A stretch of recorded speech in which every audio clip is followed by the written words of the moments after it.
कोयटा और गवादर समेत बलूचिस्तान के 22 अजला में मुसलसल तेज बारिशों ने तबाही मचा दी है। बारिशों से खारान में घर की छत गिर जाने से एक खानदान के 3 अफराद जान बहक और एक शख्स जख्मी हुआ। हुकूमत बलूचिस्तान ने सरकारी और निजी स्कूल 7 मार्च तक बंद कर दिए।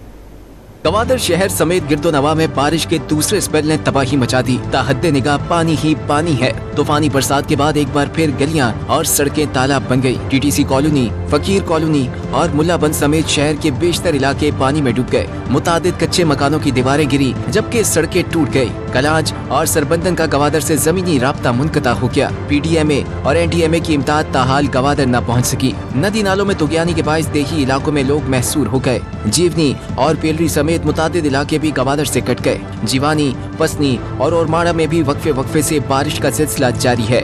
हब, गडानी और विंदर में वक्फे से जारी बारिश से नशेबी इलाके ज़ेर आब आ गए। क्वेटा, खारान, कल्लात, दालबंदीन, जाफराबाद, झलमक्सी, सिब्बी और सोबतपुर में मुसलसल बारिशों के बाद नदी नाले बिफर गए। सैलाबी पानी से मुतादिद कच्चे मकानात की दीवारें गिर गईं। खारान में घर की छत गिरने से 3 अफराद जान बहक और एक शख्स जख्मी हो गया। बलूचिस्तान के 22 अजला में शदीद बारिशों के बाइस तमाम सरकारी और निजी स्कूल आज से 7 मार्च तक के लिए बंद कर दिए गए। मकरान डिवीजन के कमिश्नर का कहना है कि हालिया बारिश ने 14 साला रिकॉर्ड तोड़ दिया। पानी की निकासी में कम से कम 48 घंटे लग सकते हैं। सैलाब ज़दा इलाकों में पाक आर्मी, नेवी और FC की टीमें इमदादी सरगर्मियों और पानी की निकासी में मसरूफ हैं। पाक फौज के मेडिकल कैंपों में हजारों मरीजों को इलाज और अद्वियात फराहम की गयी। मुतासिरा खानदानों को राशन की फराहमी भी जारी है।